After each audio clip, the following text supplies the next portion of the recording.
Hello! In this video, I'll give you a quick guide on how to create a new voice in ElevenLabs. So you have to make sure first that you're already logged into your account. Now you will have to go to the Voice Lab option or Voices.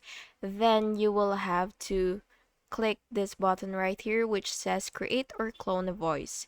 Now you will have to choose between instant voice cloning or voice design.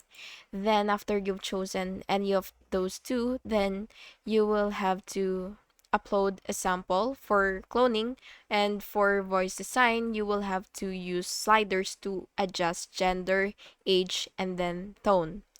You will have to give your voice a name and description, and once it is saved, it will show up in your voice list. And that's basically it. Please make sure to like and subscribe if you found this video helpful. Thank you so much for watching.